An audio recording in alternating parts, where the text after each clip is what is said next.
Setiap zaman melahirkan generasi. Setiap generasi ada zamannya. Assalamualaikum warahmatullahi wabarakatuh. Waalaikumsalam. Kita podcast lagi ya. Sudah lama absen. Di generasi optimal ini masih ingat? Masih ingat? Masih ya. Hashtagnya gimana? Setiap zaman melahirkan generasi. Tiap generasi ada zamannya. Ya, masih ingat dia sendiri lupa ya. Oke, hari ini saya dengan Widi, bukan bintang tamu sih, kita ownernya nih, owner generasi. Kita ingin mendiskusikan tentang diskriminasi. Wid. Oh ya, tanggal 1 Maret. Ya, kemarin ada peringatan 1 Maret itu hari diskriminasi. Wah, ini menarik sekali nih, Wid. Diskriminasi. Kalau bicara diskriminasi, apalagi kalau yang saya baca itu di Detik ya, itu tanggal 1 Maret atau Zero Diskriminasi itu akan terus nih. 1 Maret itu menjadi momen peringatan ya. Hari diskriminasi. Hari diskriminasi. Hari anti diskriminasi. Hari anti diskriminasi. Iya, ini menarik. Sebenarnya kalau mau bicara diskriminasi khususnya di program HIV/AIDS ya. Iya. Di program HIV juga ada program drugs itu ya. Iya. Sebenarnya jadi inget zaman dulu ya. Program HIV di mana diskriminasi besar banget. Wah, iya. Ya. Kalau untuk di awal-awal ya. Untuk program HIV memang kalau kita lihat untuk HIV/AIDS itu mungkin diskriminasi sampai sekarang mungkin terjadi ya, nggak hanya dulu ya. Iya, nggak ingat dulu. Karena sekarang masih. Kan orang kan yang belum tahu ya tentang HIV, orang kena HIV gitu ya. Mungkin takut atau apa gitu kan. Ya intinya intinya ada diskriminasi karena orang nggak tahu gitu. Tapi kalau udah tahu, ya saya juga mengalami gitu, kamu mendiskriminasi seseorang kan pernah. Takut nih main sama orang HIV gitu. Jadi kalau mengingat zaman dulu angka diskriminasinya kalau dicatat tuh tinggi banget ya. Banyak sekali ya, ada teman-teman orang dengan HIV yang tidak mendapatkan pelayanan kesehatan.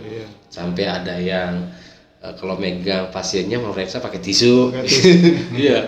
Terus dulu waktu di desa itu. Iya, di desa dikejar-kejar kan. Dikejar-kejar itu.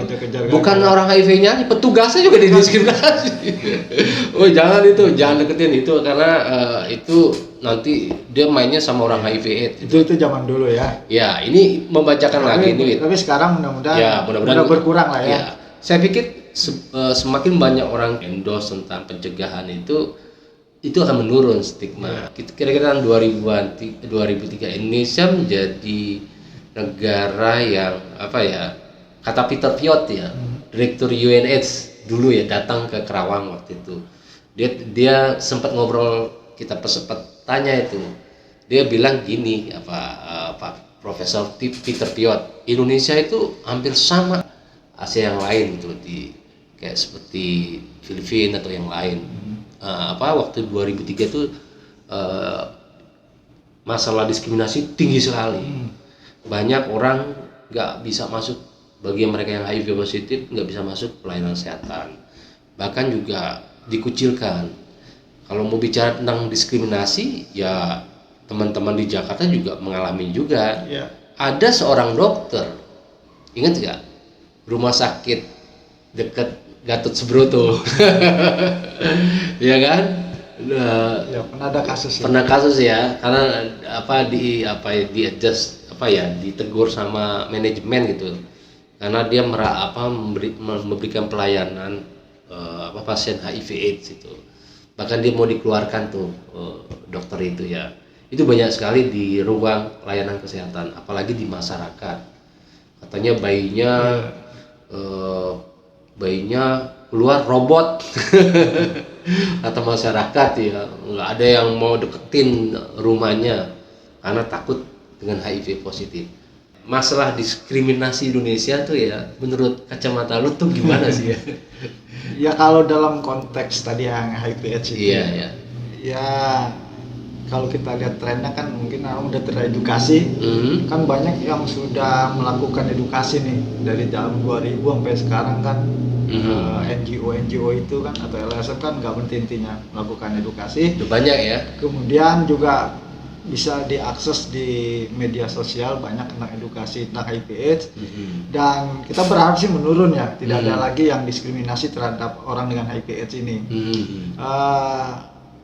Kalau kita lihat kan sekarang udah mulai terbuka kan, artinya udah mulai terbuka, dan yang orang dengan positif HIV pun sekarang udah berani membuka diri. Iya. Karena ada beberapa. Apalagi sekarang zaman digitalisasi ya, lebih cepat ya melakukan kampanye dibanding zaman dulu. Betul, ya. Sekarang kan harus ngumpulin dulu ya orang ya. Kalau sekarang kan lebih cepat ya informasi disebar, dan saya pikir memang udah mulai tren buat diskriminasinya itu udah mulai menurun. Iya. Tapi memang yang kita khawatirkan adalah kalau mereka yang malas mengakses tentang informasi ya, ini kan nanti tetap aja nanti ada stigma juga begitu ya. Kita tidak berharap seperti itu, karena kan bagaimanapun juga ini hari anti diskriminasi ini bertujuan untuk supaya kehidupan di dunia ini akan semakin damai. Artinya dunia tanpa diskriminasi. Nanti kehidupan semakin damai dan semua orang bisa setara ya, punya akses yang sama gitu kan, bisa melakukan yang sama tanpa memandang status. Betul. Nah, ini kan sesuatu yang memang harus diperjuangkan lah ya, kalau emang benar-benar kita mau merubah sesuatu menjadi lebih baik, jadi seperti itu. Dan saya pikir memang sekarang sudah menurun, tetapi memang status sosial nih, misalnya begini, tadi kan orang yang misalnya pengguna narkoba atau pekerja seks misalnya, itu masih, kalau itu ya masih tinggi seperti itu ya, pasti adalah beberapa ya di komunitas yang melakukan diskriminasi itu. Jadi untuk sementara kita tahan dulu, ada iklan yang mau lewat ya. Nanti kita akan kembali lagi berikutnya. Setiap zaman melahirkan generasi. Setiap generasi ada zamannya. Oke, kita kembali lagi sampai di kelompok pengguna nafsa ya, komunitas. Jadi kan sekarang yang pengguna nafsa itu kan bisa dikatakan korban ya sekarang. Korban. Jadi artinya tidak langsung harus dihukum. Tapi harus dirujuk untuk dipulihkan kesehatannya, misalnya dibawa ke tempat-tempat rehabilitasi. Teman-teman di LSM juga melakukan advokasi ya, merubah stigma para pecandu sendiri ya. Banyak ya mereka mengemasnya, ada yang melakukan advokasi di level nasional dan di tingkat daerah. Kita hanya memikirkan di grassroots-nya nih, bagaimana seorang pecandu ya juga jauh dari stigma gitu. Kalau itu merupakan sebuah hak kesehatan, itu memang harus dipenuhi gitu ya, supaya tidak terjadi tadi diskriminasi terhadap hak seseorang untuk mendapatkan layanan kesehatan. Ini kan dalam rangka memenuhi layanan kesehatan dari pengguna ini gitu. Pengguna itu ya. Iya, jadi pendekatan kesehatan itu. Pendekatan kesehatan ya. Pendekatan kesehatan ya harus dipenuhi, layanan yang tidak boleh diskriminasi gitu. Kok mentang-mentang dia misalnya kena narkoba, udah biarin aja. Kan itu berarti buat sampah itu sampah. Artinya kalau dalam konteks kesehatan, kan penggunaan narkoba itu dengan menggunakan jarum suntik supaya dia tetap sehat, aman. Nah itu kan konteksnya seperti di sana gitu, di kesehatan. Ya betul sih, banyak sekali sih sebenarnya kelompok komunitas di Indonesia ya, banyak ya, pekerja seks ya, atau kelompok-kelompok LGBT ya, atau transgender ya. Itu yang masih banyak ya, dia punya imbas terhadap. Coba yang transgender itu ya, yang transgender itu mungkin juga harus dilihat, kalau dia sakit misalnya, berapa kali dia misal ke pusat kesehatan misalnya, dapat nggak layanan kesehatan misalnya. Tapi kan kita jarang sekali melihatnya gitu. Saya juga belum tahu itu. Mereka memang dalam kacamata masyarakat bisa saja itu terjadi, masih banyak stigma, diskriminasi terhadap mereka kelompok transgender ini. jadi layanan-layanan yang kesehatan yang seharusnya dipenuhi oleh negara terhadap warga negaranya itu tidak terjadi gitu. Iya. Termasuk juga fasilitas umum ya, khususnya untuk transgender gitu ya. Kita melihat nih ya, mereka juga serba salah ya untuk memasuk yang woman apa perempuan ya. Mereka posisi ketika memasuk yang laki-laki karena culture kulturnya dia secara riwayatnya laki-laki, dia masuk ke laki-laki juga laki-laki juga bingung dia. Iya. Visualnya itu perempuan gitu. Nah, itu menurut saya itu juga perlu diperhatikan itu. Iya. Dan memasuk perempuan juga orang perempuan juga bingung. Dan itu yang masih dilema itu ya. Iya. Kelihatannya memang harus ada teman-teman di transgender harus banyak advokasi nih. Iya. Bicara yang kecil aja itu ya fasilitas umum. Fasilitas gitu. umum. Masa dia mesti bertahan sih kalau mau pipis ya. Dia kan perlu punya hak juga yang sama seperti kayak kita gitu. Mungkin harus melibatkan stakeholder, stakeholder gitu, ya. Memangku kepentingan Iya. yang memang termasuk ya mungkin juga harus pemerintahnya juga ya, mungkin dari pemerintah di sini juga perlu ada bagaimana mencarikan solusi ini supaya tidak terjadi diskriminasi tadi terhadap kelompok-kelompok yang saya kira masih terjadi hal-hal yang diskriminasi. Memang awalnya tadi yang konteks yang HIV/AIDS memang itu yang kan memang awalnya memang sangat terlihat jelas gitu ya. Jelas itu ya. Ya itu mungkin ya mungkin sampai sekarang juga ya, cuma kan udah mulai menurun lah. Udah menurun. Artinya kan ada edukasi semua ini. Jadi sebenarnya intinya di edukasi. Bagaimana mengedukasi masyarakat supaya paham, mengerti tentang apa itu HIV/AIDS. Betul. Lalu bagaimana penanganannya gitu kan. Lalu bagaimana pencegahannya. Pencegahannya gitu. Itu kalau sudah teredukasi dengan baik, saya pikir nanti juga akan hilang itu yang namanya diskriminasi itu. Ya. Nanti kita lanjut lagi, kita akan lihat dulu iklan yang mau lewat. Oke, nanti kita akan kembali lagi setelah iklan ini. Setiap zaman melahirkan generasi. Setiap generasi ada zamannya. Kita kembali lagi. Tadi ada iklan yang lewat, Wit. Biasa. Wit, tadi kita banyak bicara tentang stigma di populasi khususnya ya memang di komunitas ya. Memang 1 Maret ini menjadi momen yang bagus nih. Nanti di tahun berikut juga ada harapan 2030 ya. Tidak ada lagi tuh target. Ada targetnya sebenarnya. Tidak ada lagi lah stigma di populasi rentan seperti orang HIV/AIDS gitu ya. Nah, menurut lo, Wit, apa nih yang harus dikerjakan nih ke depannya untuk menurunkan stigma ya untuk teman-teman? Lo juga kan tahu juga di populasi pekerja seks ya.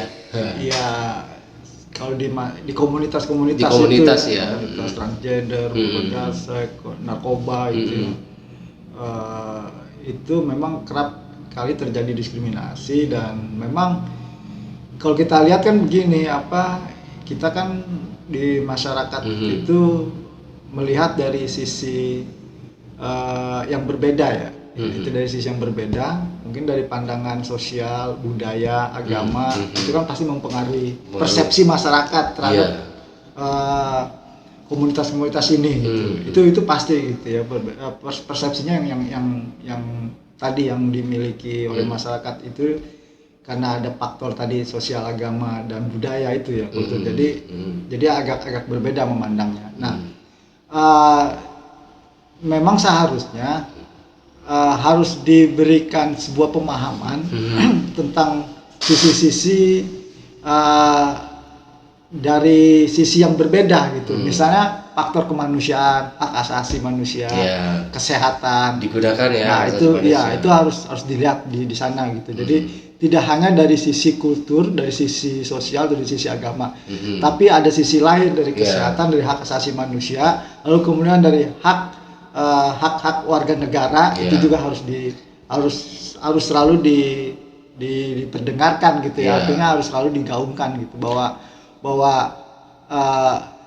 ada loh mereka punya hak gitu kan, ada loh hak yang melekat di mereka sebagai seorang manusia gitu. Nah, ini yang harus selalu kita dengarkan terus ya, kita edukasi terus gitu, sehingga nanti ketika melihat oh ya kan nggak hanya dari satu sisi ngeliatnya gitu, tapi di Hmm. sisi yang lain bagaimana gitu. Betul. Nah, itu yang harus kita terus advokasi atau kita terus edukasi, sehingga nanti oh iya ya, ada perspektif yang berbeda nih gitu untuk melihat kelompok-kelompok yang dianggap yang dianggap bermasalah misalnya gitu kan oleh masyarakat misalnya, tapi bagaimanapun juga mereka punya yaitu tadi dari sisi yang lain gitu, yang dari sisi yang lain bahwa ya dong bagaimanapun juga kan mereka hidup di tengah masyarakat dan mau nggak mau kan ya perbedaan-perbedaan itu pasti ada, dan bagaimanapun juga ya kita harus hidup berdampingan dengan mereka gitu. Mau tidak mau ya, masa kita mau konflik terus gitu kan. Betul. Lihat realitas gitu kan. Kita bukan hidup di sesuatu yang di sesuatu yang sangat ideal gitu ya. Nah, karena ini ada realitas ini harus bisa kita terima gitu. Harus kita bisa terima ini dengan ya artinya mau tidak mau, suka tidak suka ya ini adalah realitasnya gitu. Makanya harus ada dari sisi pengetahuan lain gitu. Jadi sebenarnya dari banyak referensi atau unsur-unsur kebijakan dan undang-undang juga ada sebenarnya. Nah betul, iya. Tinggal kita mengemas bagaimana membuat kampanye kali ya. Iya. Dan satu hal mungkin pemerintah juga perlu juga melihat bahwa negara itu wajib hadir ya untuk kelompok-kelompok yang rentan ini sebagai warga negara gitu, yang harus mendapatkan perlindungan, harus mendapatkan hak-haknya. Jadi negara harus hadir gitu. Sehingga nanti ketika negara hadir, nanti masyarakat juga kan artinya oh ya bahwa tidak diabaikan gitu. Betul. Kalau misalnya diabaikan, negara aja mengabaikan, nanti masyarakat mau ikut-ikutan kan itu. Artinya harus ada regulasi yang jelas ya, sehingga dari peraturan-peraturan yang ada dan undang-undang misalkan perlindungan hak warga negara bisa diterapin. Tapi undang-undangnya banyak banget di Indonesia. Jadi bingung ya. Terlalu banyak undang-undang ya. Tetapi minimal, nah apalagi kan ini di sekarang ini zaman digital, sosial media ya, itu nggak seperti dulu ya, lebih gampang sekarang kelihatannya lebih mudah ya mengendorse bagaimana meningkatkan masyarakat kali ya, sehingga stigma dan diskriminasi itu nggak ada lagi gitu di Indonesia gitu ya. Apa kiat yang harus kita lakukan nih ke depan untuk teman-teman ya? Untuk menurunkan stigma diskriminasi gitu ya. Iya, semuanya harus bersama-sama lah ya, ya. Stakeholder dari para tokoh agamanya gitu ya, dan juga dari para teman-teman komunitasnya itu kan. Mungkin harus banyak ruang diskusi kali ya. Bisa ya, ruang diskusi. Jangan mentang-mentang kelompok komunitas dia berkomunitas sendiri aja. Wah, itu nggak menarik menurut saya. Iya, jadi lebih baik dia berbaur ya. Berbaur, lebih banyak kita melakukan saling interaksi, saling memahami. Ini kan begini, nggak ada titik temu. Kenapa? Iya. Karena nggak pernah Nggak ada ketemu. komunikasi. Iya. Nggak ada komunikasi. Iya, betul tuh, bagus juga. Kan begini. Nggak ada titik temu Jadi ada titik temu kan tidak pernah ketemuan itu kan. Harusnya kan ada titik temu. Bagaimana supaya ada titik temu? Ya harus ketemu. Iya. Kan itu. Kalau nggak ketemu ya nggak punya titik temu dong kan. Iya, saya pikir banyak teman-teman yang bilang, saya didiskriminasi ya karena lu nggak pernah ketemu sih ya. Nah, itu. Nggak berbicara apa sih yang terjadi sama lo gitu. Dan masyarakat kan gitu. Masyarakat juga yang mungkin yang menentang misalnya itu juga jangan tiba-tiba langsung a priori gitu ya. Enggak, ini jangan. Artinya ya karena belum ketemu belum bicara gitu, udah a priori gitu kan. Tuh ingat tuh teman-teman tuh ya, teman-teman komunitas ya. Jadi jangan ya, tapi belum tentu semua banyak orang melakukan stigma pada kelompok ini, belum tentu. Mungkin aja ya stigma di Indonesia itu kemungkinan besar karena banyak masyarakat atau kelompok-kelompok yang punya nilai pengaruh nih terhadap sebuah kebijakan nggak tahu gitu ya. Lo mau apa sih sebenarnya? Nah sebaiknya ada pertemuan ya. Ya gitu lah, betul. Berbaur lah ya. Berbaur ya, atau kan ada ini kan namanya juga anti diskriminasi. Kalau namanya anti diskriminasi ya berbaur. Iya. Jangan berkelompok sendiri ya. Nah itu, ntar kelompok sendiri itu namanya diskriminasi dong, dengan kelompoknya masing-masing. Oke, ya oke. Terima kasih. Intinya anti diskriminasi harus berbaur. Harus berbaur. Jadi ingat tuh, anti diskriminasi harus berbaur. Jadi apa yang kawan-kawan masalah kan ya harus ada komunikasi tuh, ada ketemuan ya. Sehingga ada sebuah solusi ya. Betul. Mungkin itu aja, Wit. Terima Oke, kasih. Aduh, sama-sama. udah sore-sore ke generasi Studio, ya. di Kita studio. udah lama di studio ya. Studio Generasi Optimal. Generasi optimal di mana setiap generasi ada zamannya, Setiap zaman ada setiap zaman ada generasinya. Kita ini generasi yang akan berubah nih. Tapi masih terus bicara terkait dengan nggak jauh-jauh kesehatan, politik dan ekonomi. Kita akan bahas di channel ini. Baik, mungkin itu aja yang bisa saya sampaikan. Terima kasih, Widi. Oke. Saya Rohman. Saya Widi. Pamit mundur. Ya, dari Pamit mundur. podcast ini mudah-mudahan apa yang kita diskusikan cukup memberikan sebuah edukasi ya buat teman-teman ya. Jadi tadi balik lagi, stigma itu kalau menurun ada ketemuan. sehingga akan insya Allah akan menurun tuh stigmanya. Baik, akhir kala dari saya. Wassalamualaikum warahmatullahi wabarakatuh. Waalaikumsalam.